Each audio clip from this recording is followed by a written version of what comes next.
Youth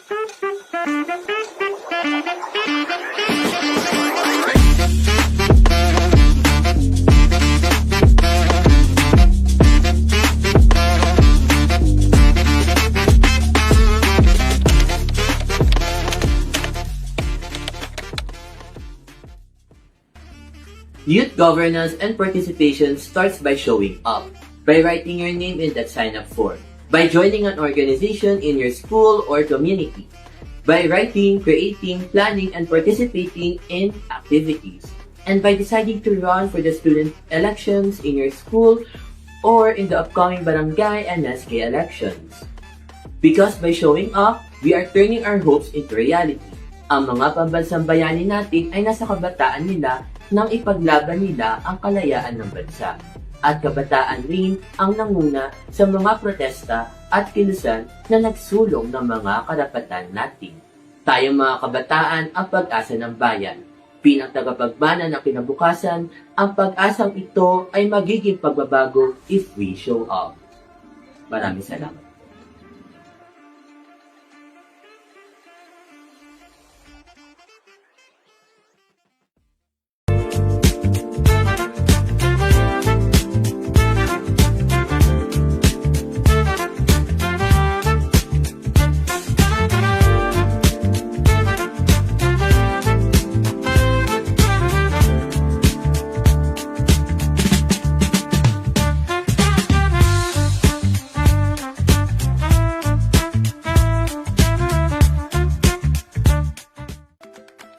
Gusto mong magkaroon ng boses sa halalan? Pero iba ang mag-aasikaso ng registration mo as a voter? Naku, mali! Hindi pwede yan! Dahil sa voter registration, kailangan personal na humarap ang magpaparehistro. Hindi ito pwedeng ipakasuyo sa iba. Ang voter registration hindi pwede ipagawa sa ibang tao. Kailangan personal kang pupunta at makita ng election officer. Dahil may biometric data capturing at oath-taking, ikaw lang ang pwedeng magbigay at gumawa. Huwag kalimutang magdala ng isang valid government-issued ID at ang iyong sarili. Dahil sa pagpaparehistro bilang botante, ikaw lang dapat, wala ng iba. Hashtag Fact check muna tayo ngayong voter registration.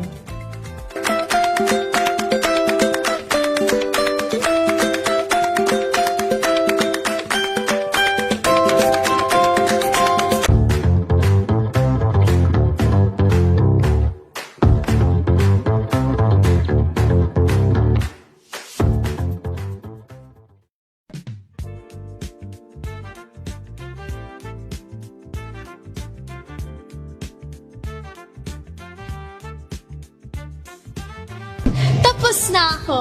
Sobrang dali at mabilis lang pala ang proseso ng pagre-rehistro. Tara na! Ano pang hinihintay nyo? Magparehistro na kayo! Hanggang May 18 na lang!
Mayad nga adlaw Cappies, and welcome to another episode of PA Kapihan, your trusted source for news and in-depth discussions on the issues that matter most to our community. I am Pilar B. Francisco, your host. As the country prepares for the upcoming Barangay and Sangguniang Kabataan elections, or BSKE 2026, every Filipino voter needs to stay informed and be aware of the election process, voters registration guidelines, qualifications, schedule of activities, and the responsibility that comes with choosing our future local leaders.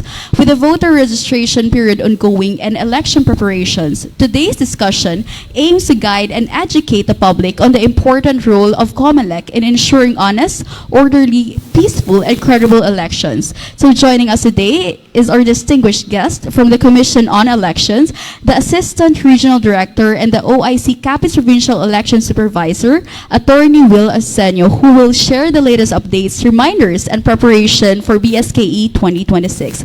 Sir, thank you very much for joining us today and sa Kapihan, and we look forward to an insightful discussion. Kagusto man natin pasalamatan ang Information Officer at the same time ang Presidente sa Capiz Association of Government Public Information Officer o Kagpio, kagang Election Officer sang Banwa sang Panay, Ma'am Ruchi Calixero, for making this episode possible.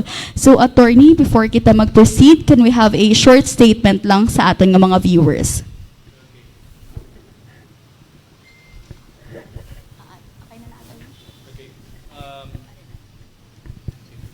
Good morning to everyone, no? Maayong aga. Labi na gid sa inyo sa members of the media. I know dabo kamo pamangkot and etc.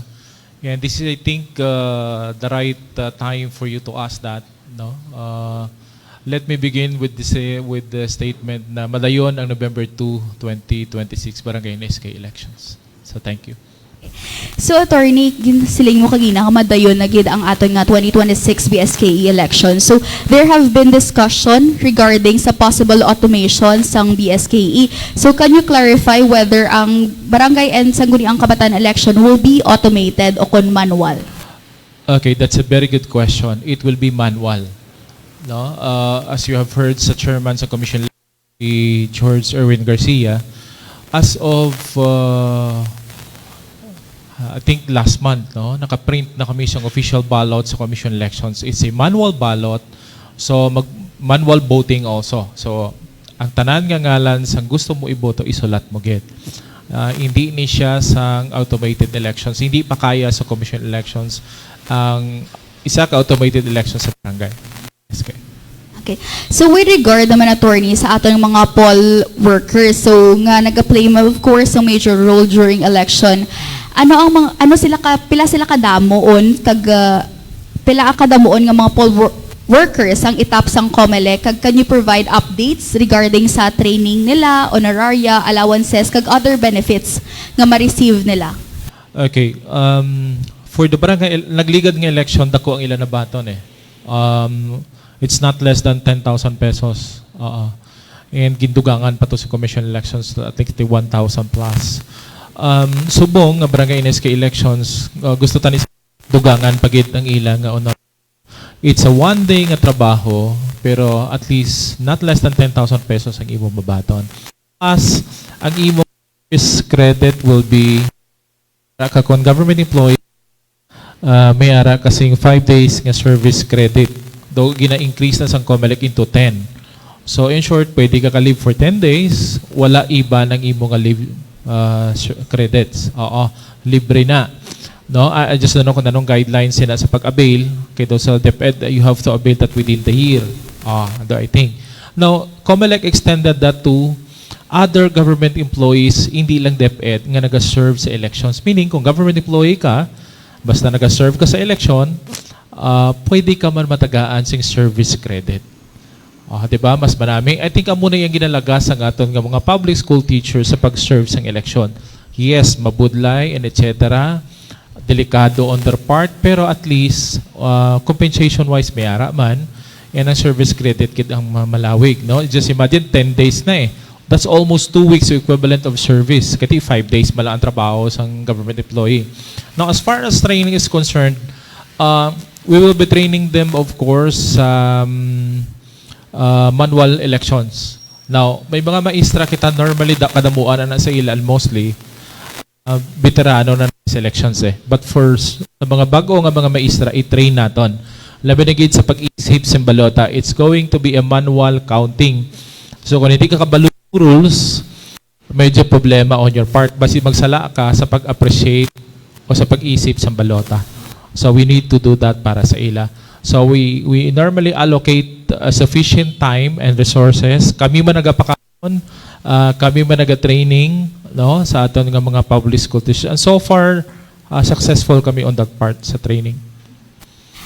Attorney, subong sa aton Republic Act number 12232 o kung ang particularly ang extension of term sa ating mga barangay and sangguniang kabataan election. So paano ini i-implement sang COMELEC? Okay. Subong, no, may bago kita ngalay atong na-mention mo. 4 years na magiging term of office. Ang isa ka term sang isa ka barangay and SK official. Okay. So ma-start na siya beginning sa muning election. Okay, November 2 yung election, ma-assume office sila December. Okay. So ma-start na isip ka dayon 4 years. Okay. Now, that's both for SK and barangay. Now, wala re-election for SK.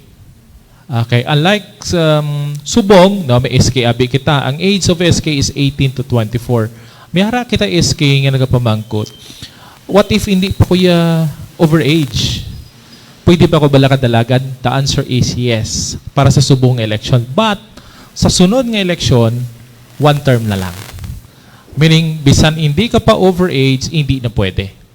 Okay. Unlike sa barangay, the same Japon, 3 terms. So, 4 years, 3 terms, that 12 years already. Pero, kung ika-third term mo na subong, meaning last term mo na, may ara nga nag-argue nga barangay official, hindi, ma-start naman ko fresh term, kasi lain naman ang layi. No, wala pa yung ma-implement ang layi. I-implement pa lang after ka mo nga makapungko. So kung last term mo na subong, and na naiyas ang imo service, pahuway ka anay, dalagan ka lang galing sa sunod, unless madalagan ka for another position. Gusto mo, kagawad ka na lang anay, kung kapitan ka, o kung kagawad ka, dalagan ka kapitan. Pero I doubt kung pwede ka sa SK. Unless 24 ka lang. Sige. Okay. Wrap up ang ating first part sa siningakapihan, attorney, no? With the continued spread of information and election-related conflict on social media, what reminders, warnings would you like to give sa ating mga public to ensure peaceful and credible BSK 2026? Okay. Grabe kitang misinformation sa media, no? Everybody can create a dummy account. Tapos, birahon lang yun bisan sino, no? Mas manami gid yan, no?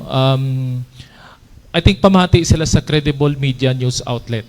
Pareho sa inyo. I think diri sila ya dapat kasi mo na ganihan ba ko credible lang inyo yung office, inyo private enterprise, and you normally your information halin niya sa mga government offices So, kamo man ang amon ginapalapitan para siyempre, maghatag sa publiko sang amon nga mga programa, kung anong masunod naton nga steps sa election and etc.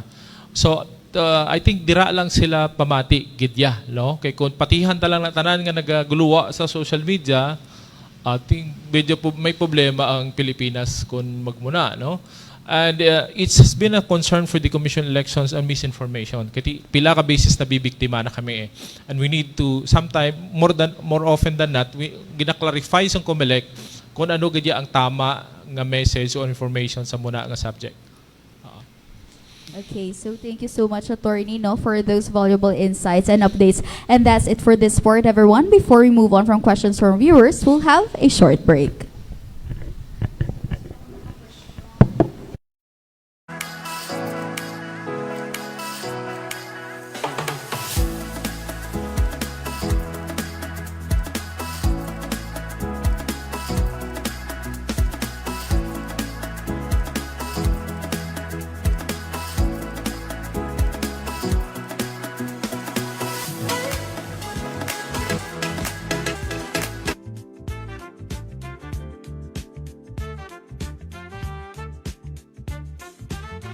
Tapos na ako. Sobrang dali at mabilis lang pala ang proseso ng pagrerehistro.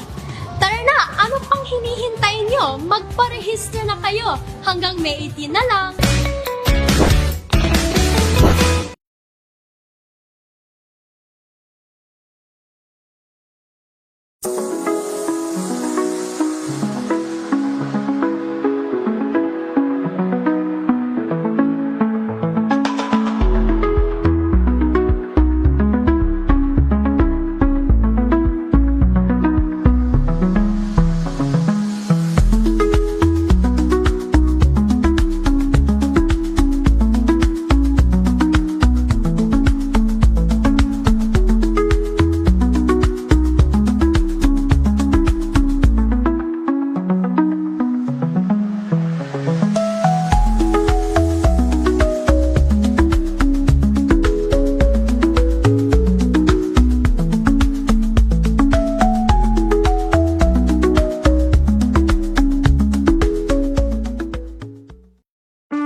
Youth governance and participation starts by showing up, by writing your name in that sign-up form, by joining an organization in your school or community, by writing, creating, planning, and participating in activities, and by deciding to run for the student elections in your school or in the upcoming barangay and SK elections.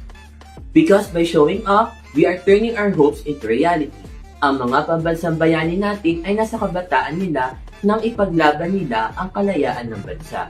At kabataan rin ang nanguna sa mga protesta at kilusan na nagsulong ng mga karapatan natin. Tayong mga kabataan ang pag-asa ng bayan. Bilang tagapagmana ng kinabukasan, ang pag-asang ito ay magiging pagbabago if we show up. Maraming salamat.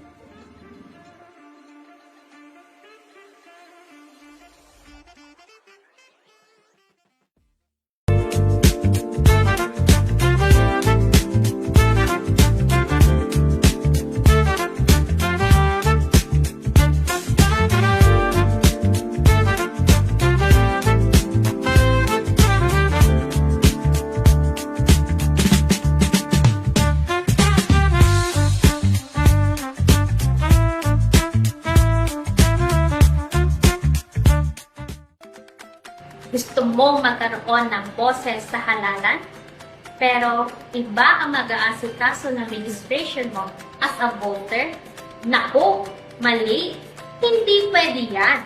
Dahil sa voter registration, kailangan personal na humarap ang magpaparehistro. Hindi ito pwedeng ipakisuyo sa iba. Ang voter registration hindi pwede ipagawa sa ibang tao. Kailangan, personal kang pupunta at makita ng election officer. Dahil may biometric data capturing at OTP, ikaw lang ang pwedeng magbigay at gumawa. Huwag kalimutang magdala ng isang valid government-issued ID at ang iyong sarili. Dahil sa pagpaparehistro bilang botante, ikaw lang dapat, wala ng iba. Hashtag, fact check muna tayo ngayong voter registration.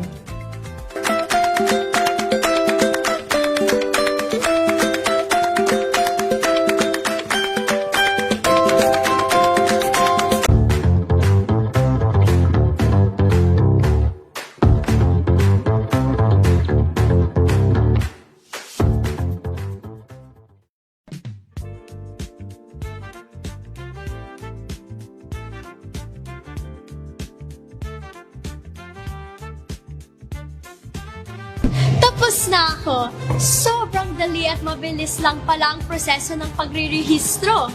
Tara na, ano pang hinihintay nyo? Magparehistro na kayo. Hanggang May 18 na lang.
And we're back. So a gentle reminder lang sa ating mga media friends, so kindly state your name and the media entity with. So for the first...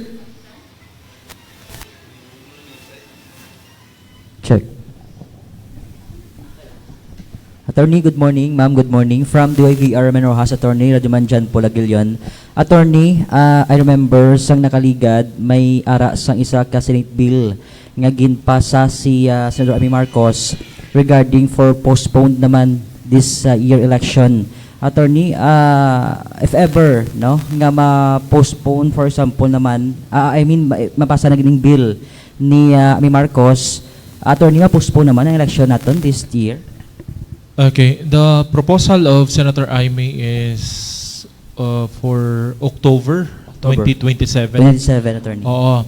Pero may comment na ang Commission Elections is that hindi lang tani maglampas May 2027. Kay beyond that, hindi na namon masarangan base mag-conduct sing elections for the barangay. If you remember, ang preparations ng COMELEC para sa isa ka national and local elections at least 1 year. And October of the year before is the filing of the COC. So, in short, ka-election ka barangay, pero ka-filing ka COC, hindi namon masarangan duwa. So, ang ginapangabay namon is, kung nag-postpone ka elections because of the crisis, kung pwede, hindi lang malawig. Yes. Oo. Now, pero, ang pag-postpone sa elections, pag-set sang date, petsa, no, adlaw, iyan na sang Congress, kidman eh. So, we submit that, we surrender kung ano ang gusto sang Congress. But kung pwede lang mantani na. Attorney, for the record, subong sa copies, may pila ang aton nga total voters, Attorney? Okay. As of may ERB hearing ni, no, April 21, may total number of voters na kita 538,633. Now, pinakamadamo diri ang first district, 288,126. No? And second district, that's 250,507. Sa una, gamay lang ni ang diferensya. But na-notice namon, mas damo ang nag-register subong sa first district. Eh. Oo, no? This is, although pito lang ni 6 towns and 1 city lang ang first district, but ang Rojas City is, kung panumdomon mo, halos 3 ka banwa na eh. Sa Rojas City, you have 113,471 registered voters. So, kung i-compare mo na sa mga banwa, that's 3 or 4 na ka-towns. Although pulo ka banwa ang ara sa second district. Okay, thank you, Attorney. Good morning, Attorney. Chris from Brigada.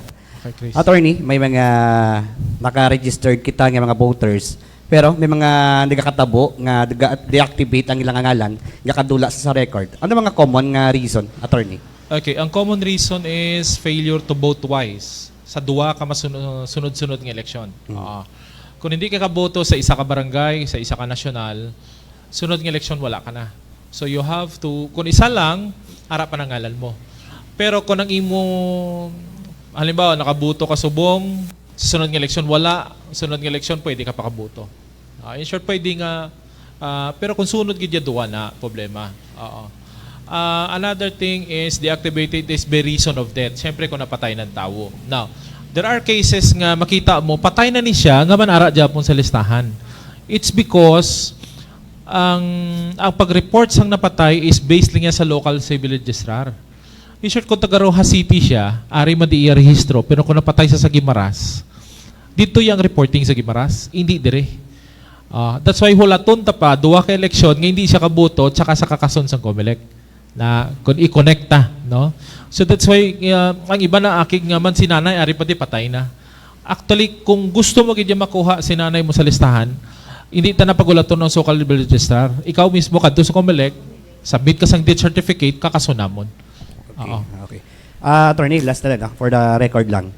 Ang barangay election, kung tulo ko na ton, do ka old school, no? Sa iyang style, kung mag-isipay, ang COMELEC, wala pa sa mga idea, biya mga bago nga ginaobra para mas padasig na ton ang resulta sa barangay election, like national and local election?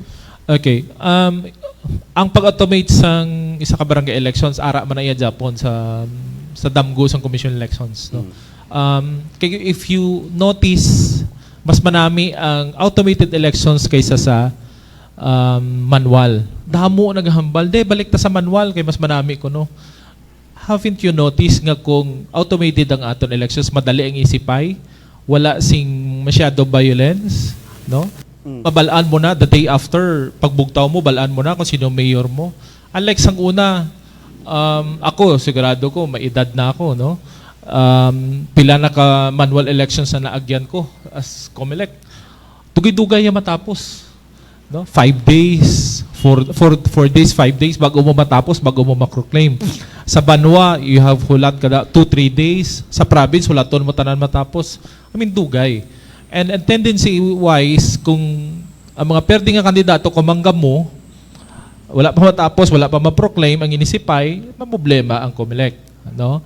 Kag ang aton nga mga pulis, gapulaw man pila ka days sa matapos kamo, members of the media sa una. If I remember right, ang mga nauna sa inyo, kung ano man ang pulaw namon to, amo man ang pulaw nila. Kung ano tulog namon to, tulog man sila to, no? So muna kadugay. So mas marami gid man. Thank you for your question. Wala gina mahalin sa ara gina sa damgo sa commission elections kung pwede lang, no? I-automate naton. But ang challenge dira, kada barangay abi naga-proclaim kay. So iba ang proclamation sa national and local kaysa sa barangay. 'Di ba? Sa barangay may barangay board of canvassers kagidya nga naga-proclaim kay kapitan. Hindi iya nga ginadala pa na sa munisipyo. Dira na lang mismo yung sa barangay, sa isa ka eskwelahan like Lawaan, dira na dalon tanan, no, dira inisipay kada classroom, and then ang mapili lang ang COMELEC tatlo ka maestra nga himuon sa barangay board of canvassers. Sila na ang makanbas kag sila ang ma-proclaim sa kandidato. So kung may 47 barangays ka sa Rojas City, 47 man ang imo barangay board of canvassers. Unlike kung local, isa lang sa City Hall lang. Thank you.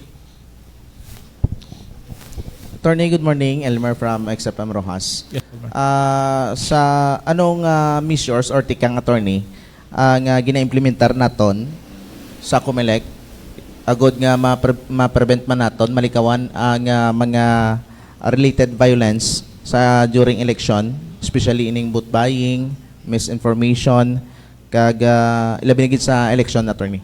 Okay. Thank you kasi nga question, no. Sa subong ang concentration sa COMELEC is still sa registration so far. After sa registration, we'll be focusing sa training, sa selection sa aton nga mga public school teacher, etc. And of course, I think we'll have to begin coordination with the PNP and DFP already, no? Kag sa Philippine Coast Guard. Tatlo na actually ang members ng COMELEC sa security. Philippine Coast Guard, PNP, and the Armed Forces of the Philippines sa diri sa aton sa kapisis the Philippine Army. Now, we will begin that. Now, tiin ng mas magamong election. Is it the national, local, or the barangay? I think it's the barangay.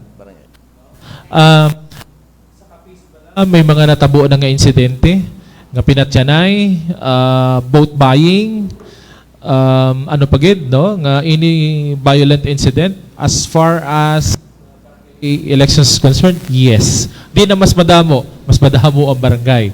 Now, halin pa na sang una. So, tama ka, ano ang himuon nga measures ng COMELEC? It will be a proper and a good working relationship with the three agencies nga ginhambal ko, no? Preparation gid na ang key para sa elections diri sa province of Capiz.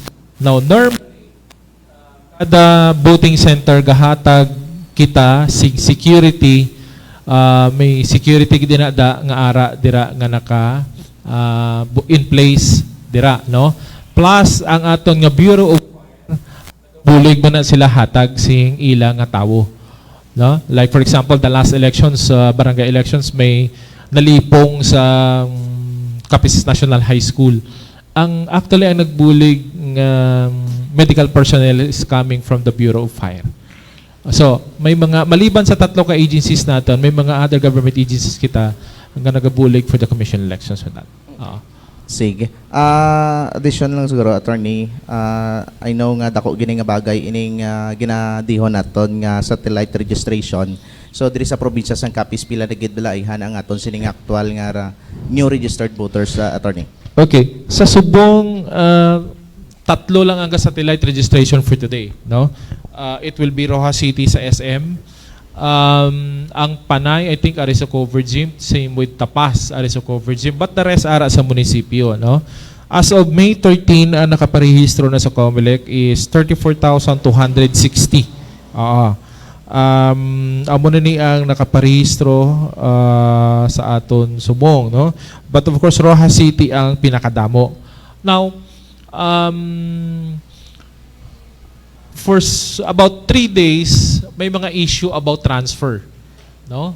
Nga man kuno mabudlay mag-transfer registration sa commission election. I think for the last 3 days, diri lang nag-umpisa naman ginutok ang aton mga kauturan sa pagpa-register.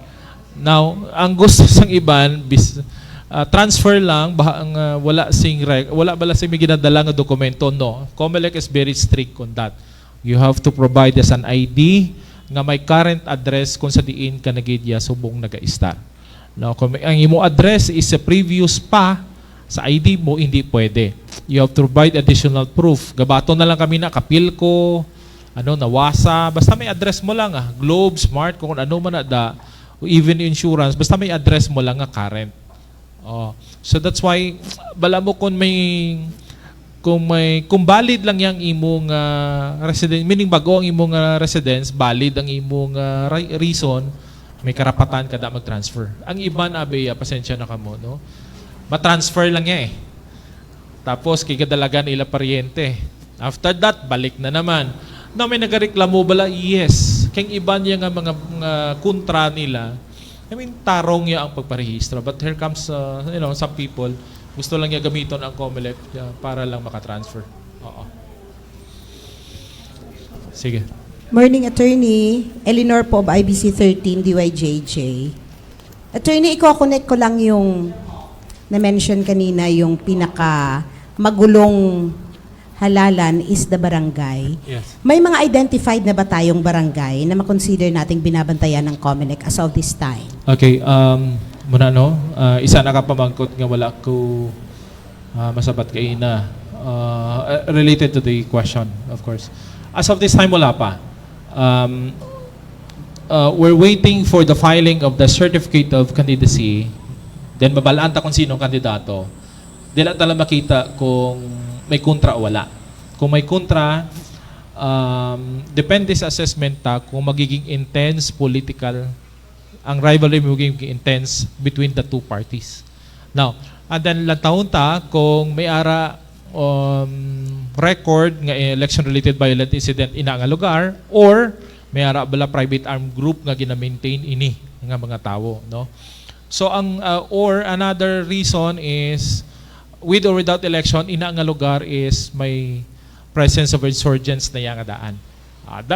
Amo ni mga factors nga pwede naton mahambal nga tutukan ta ang isa ka lugar i-elevate ta into an area of concern. So election-related violent incident, intense political rivalry, and presence of insurgents Follow up lang, Attorney. Sa history po ng COMELEC copies dito sa Rojas City, may history po ba na election-related violence or conflict ng mga politiko? Rojas City, as far as barangay, meron naman. Sigawan, shouting, no? Kuminsan may lagsanay. Pero not that napatyan gid. Okay. Outside Rojas City, yes. Mayroon. There was a barangay elections then sa Pontevedra, medyo medyo family related yun So yun. I think that was the ang pinaka mas maraming incident ang casualty noon. There was also in Tapas, pero after elections na. Meaning gintiro siya after elections na. So in short, ang election period kasi does not stop on election day. Like in election period right now, ang aton election is November 2, but election period will end on November 9. In short, gun ban will still be until November 9. Hindi lang siya November 2. Thank you, Attorney. Morning, Attorney. DJ Melody sa Capridem. Ang aking question, may mga updates pa ta, other updates and preparation para sa coming BSKE? Okay. I wish I could share sa inyo kung ano ng status ng ilang proposal for the postponement of the barangay elections. Pero wala, busy ang Senate sa buong Kagaos. Busy sa lain. And, well, that works in favor of the commission elections in a way. Kasi, makaprepare man kami for November 2. But as of now, very busy lang ang commission elections for the registration. And we have an incoming election sa Bangsamoro on September. So part of may mga areas sa Pilipinas nga busy ang commission elections for the elections. And the rest is busy na preparations for November 2. But so far, after the registration, will be the trainings ng aton nga public school teachers. And then the filing of the COC on September 28 to October 5. Although October 5 ma-end, October 3 will start of the election period already. Okay. Now, basi malipat ka mo, sa barangay, once you filed your COC, considered ka na yung kandidato. You are prohibited from campaigning already right after gumawa ka sa opisina sa commission elections. Hindi pa yan nga sila nga nag-file ka October 3, matapos ang filing sa October 5, sa October 6 pa ko prohibited, no. By the time you filed your COC, pagwa mo daya sa opisina, kandidato ka na. Follow up lang, Attorney. May makandak pa ba lang COMELEC sang voters education, mga forum seminars sa barangay? Okay, I think we need to conduct voters education sa mga botante and candidates forum. If you remember sa nagligan ng barangay NSK elections, nag-conduct kami forum also sa kandidato. Kay damo sila pamangkot, paano magdalagan, anong requirement, anong edad, no? Labi na gid subong bago kuno ang layi. So, ano ang iladalon, ano nga klase picture, naamo na bala. And nagligad nga experience namon hasta vote buying ipamangkot. Paano mag-conduct vote buying, no? Do mamuyayaw ko mo, ako pa nagka-conduct lecture, mangkutan ka kung paano mag-vote buying, so nangakig man ko. Pero it's not isa na sa purpose namon nga mag-conduct sing voters education is to educate people nga kung tani kung pwede lang, wala sing vote buying. But it seems everybody knew na may vote buying, pero wala man may pero vote buying is hindi pwedeng verbal lang. Baka sa COMELEC may vote buying, you need to file a written complaint. Kasi wala kami personal knowledge. Wala kami dito sa natabo ina. So we don't know the details.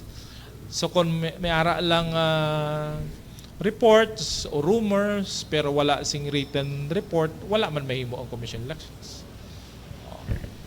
Thank you. Good morning, Attorney. I'm Beatrice Sinsay from Capiz Times. You've said that election day does not end within the election day or the election period. So within those moments, after the election period, if there are activities regarding to the election or that is relating to the election, will the COMELEC take action on these activities? Okay. Budlay sabto ko ng English, no? Okay. Normally is right after elections, duwa naman lang na nabilin. All other prohibited acts, wala na. Except for for one, which is gun ban. So it's still prohibited to carry, bear, and firearms outside of your residence after the election day. That will be until November 9 for the November 2, 2026 BSKE. Another thing is the filing of the SOSE will be on December 2.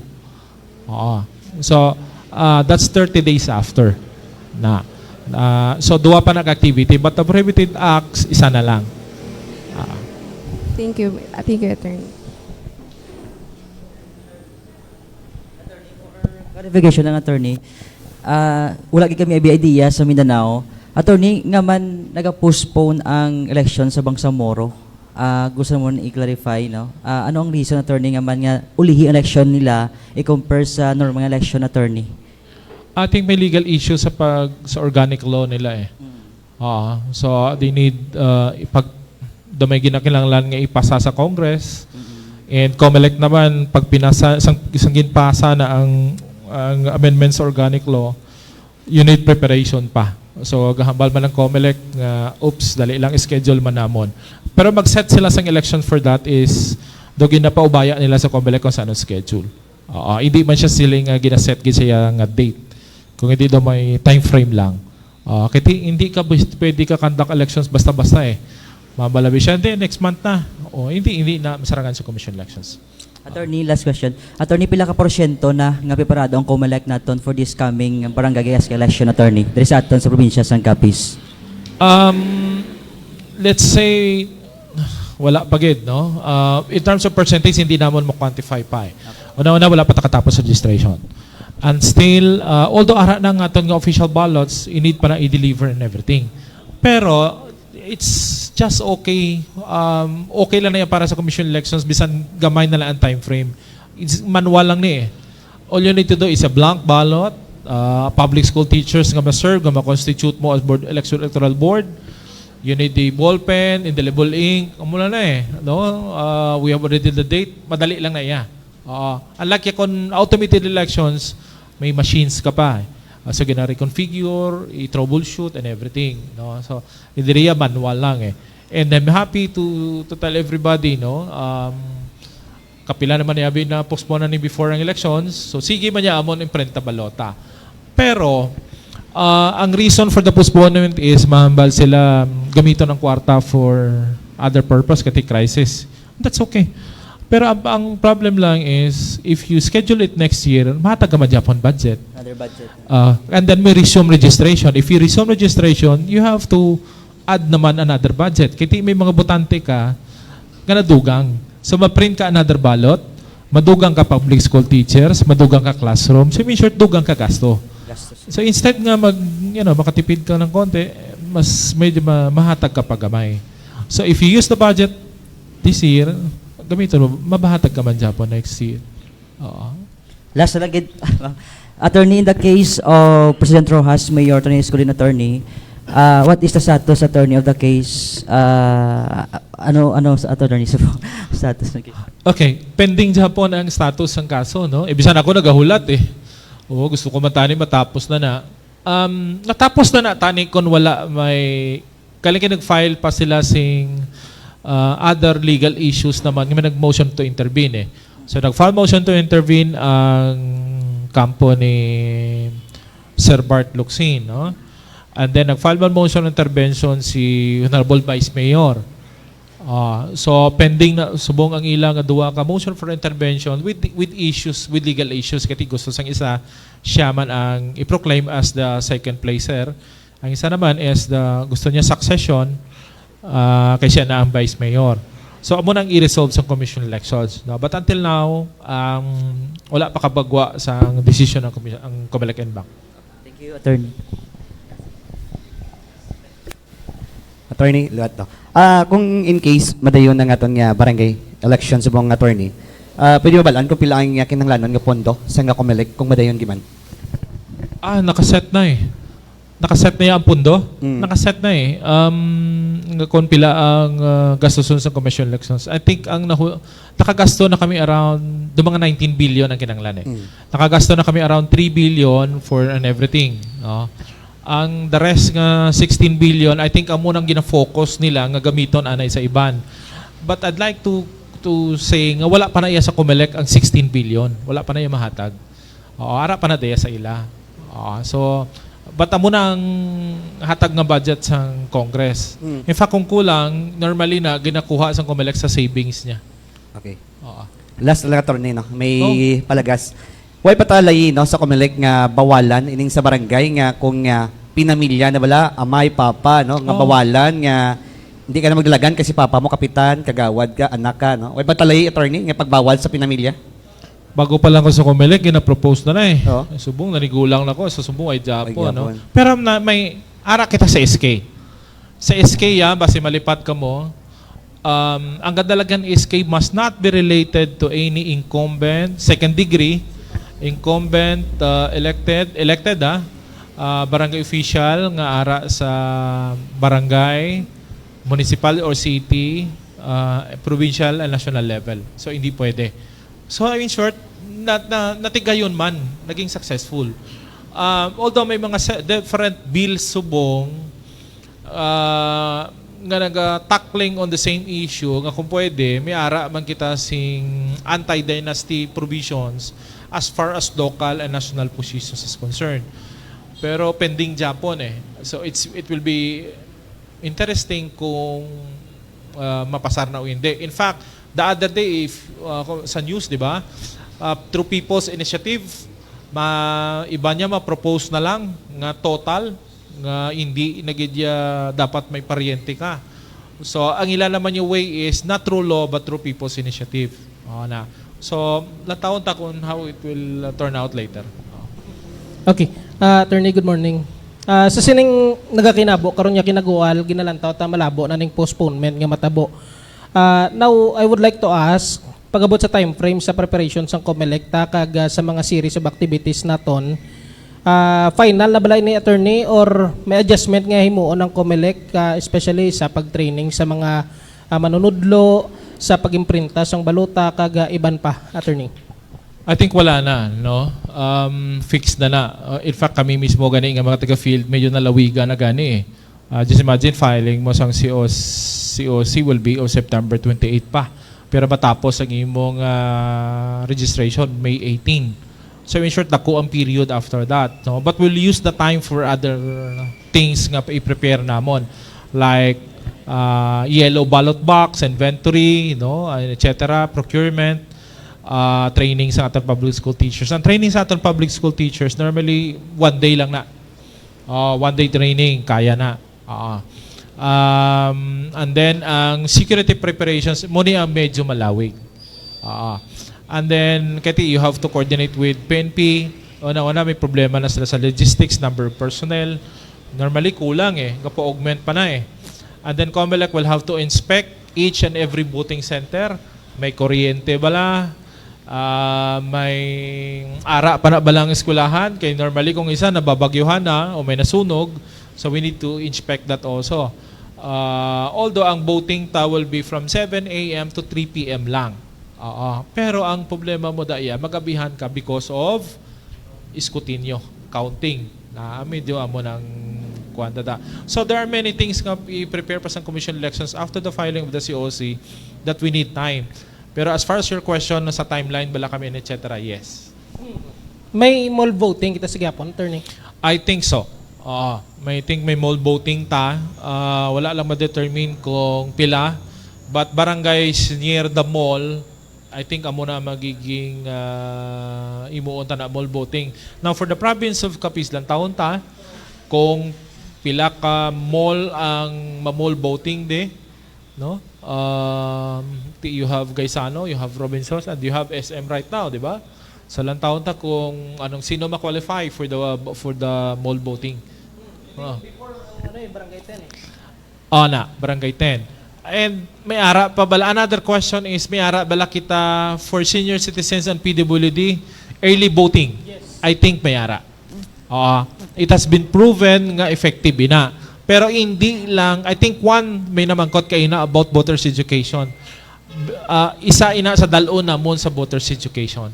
Kay ting ang one reason nga nakita sa COMELEC nga medyo successful pero gamay ang turnout because wala siya ma-disseminate sa tanan. Just imagine kung malabo ang mga senior citizen, taaga man nga bugtaw sa kainiton subong o whatever, mas marami mabuto ka na to yung daan, di ba?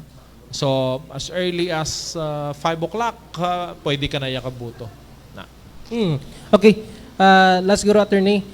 As para sa could remember, sang nagligad tong BSKE, may mga election protest nga ginahimo. Na-resolve na ini tanan, attorney, diri sa Capiz? Okay. Election protest, basta barangay, korte na siya. Court. I think na-resolve na. Pero kung qualifications ang kandidato, no, unresolved na tanan ng election protest. But far as election offenses, may mga pending pa nga wala ma-resolve. Election cases. Now, parts sa qualifications ng kandidato, na-notice ng Commission on Elections nga normally overage. No? So, i-requires ang Commission on Elections, if you notice, i-requires ang COMELEC ang pag-submit also sa ang ilang certificate of live birth. Balan mo ang SK is only 18 to 24 years of age on the day of election. Hindi, mag-24 and 1 day ka na on the day of election, overage ka na. So para ma-avoid ta na ang, bala mo na notice na mo, damo kaso na before eh. So para na lang ma-avoid ta na, pasubmit natin ang certificate of live birth. Okay. Dala na tayo ma-determine kung overage na o hindi. I think so. Tapos na to. Natapos na to. The court, na siya eh. Court, Good morning, attorney. Ano ang regulations ang social media turn sa barangay and SK election? Okay. Barangay and SK elections. Now, ating gamay kita yun ni Subong. Yung aga pa ads, di ba? Okay. Now, ano ko lang, no? Muna gani after the filings of COC, hindi ka pa pwede kakampanya eh. That includes also prohibition to mga mag-media ads ka. Unless campaign period na. Ang campaign period sa barangay is only 10 days. Pero before the filing of the COC, pwede ka pa ads. Another thing, kung may members ko sa media ka, madalagan ka. Okay. I think hindi mo pwede, depende kung sa imo company kung ipa-resign ka o hindi. Pero one thing is sure, you cannot use the microphone para sa gamiton mo yan sa personal mga end na magkampanya ka daya. Hindi na yan pwede. Social media, vlogger, kandidato.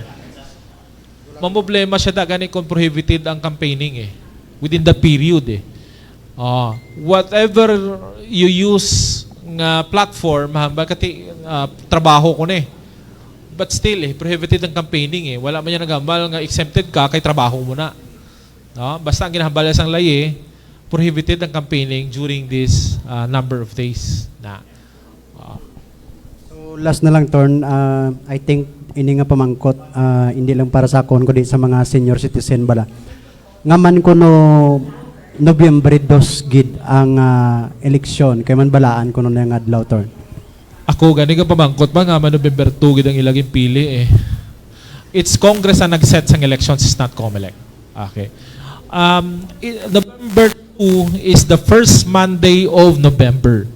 Pwede man sa second Monday tani, no? Pero gipili nila November 2. I think for some nga nagabakasyon, problema na.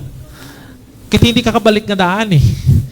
You might as well postpone your vacation or balik ka on November 2 itself, on November 1, cancel, cut short mo yung vacation, balik ka para makaboto. Well, nadamo nagambal, mahal ang pamasahe, etc. I think that's your problem now eh. So, it's Congress ang nag-set sa sundon lang sa Commission Elections. That's why, that's one reason gusto ni hambal ni Senator Aimee nga man ihalin ang elections to another date.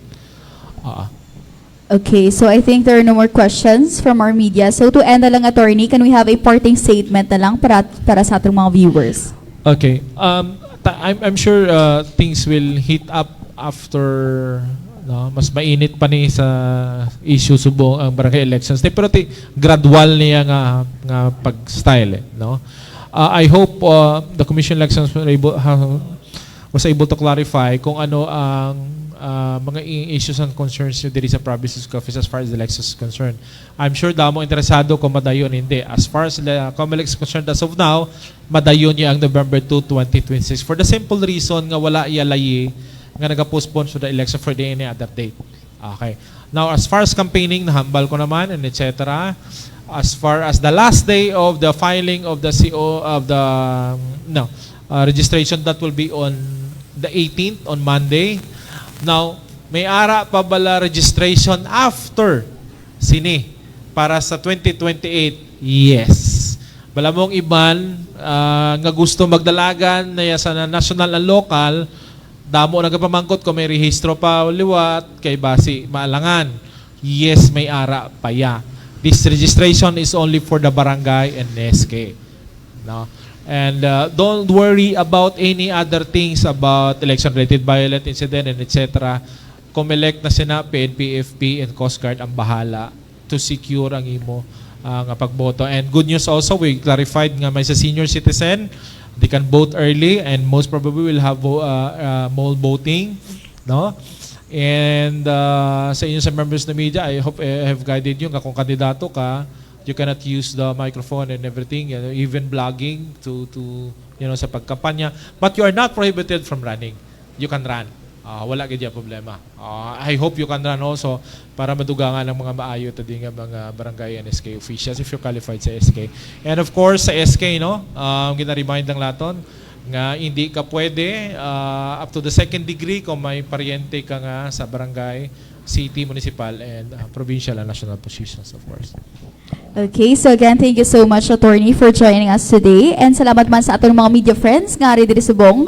Kag, of course, thank you man sa atong mga partners, ang PhilVision Inc. for Technical, sa Capiz Association of Government Public Information Officers, sa Kag PIO, kag sa Capiz Provincial Government Communications Group, and the Past Information Office, nga kapartner natin nga live with the PhilVision Inc. sa aton online broadcast via PIA Capiz, Capiz Provincial Government Communications Group, the Past Information Office, kag sa PhilVision Inc. Facebook pages. Special thanks man sa aton PIA Region 6 Regional Head, Ma'am Cheryl B. Amor, and ARH Miss Easter Andosa, kag sa aton isa pa partner ang West Fardel Connect Community Channel nga nag-air man sa aton kapihan episodes. Sa gihapon, salamat sa iyong suporta kag pagsalig sa amon bilang boses kag sa pagpaatag sa mga impormasyon para sa RAN. Please do like and share this video, and also please do follow those pages para mas maging updated kamo sa mga kakaratabo sa ating probinsya. Today's discussion clearly highlighted the importance of staying informed, responsible, and engaged as we prepare for the upcoming barangay and sangguniang kabataan elections. From voters registration updates, election preparations, to reminders on combating misinformation, we are reminded that every Filipino voter plays a vital role in ensuring clean, honest, and credible elections. As we move forward, let's continue to exercise our right to vote wisely, verify information before sharing, and support efforts that promote peace and orderly elections. So this has been PA Kapihan, bringing you stories and conversations that matter. Again, sa ngalan sa PA Capiz with our Government InfoSend Coordinator, Sir Alex Lumaque, this is Peter B. Francisco. Until next time, stay informed, stay engaged, and take care. Kapisnons.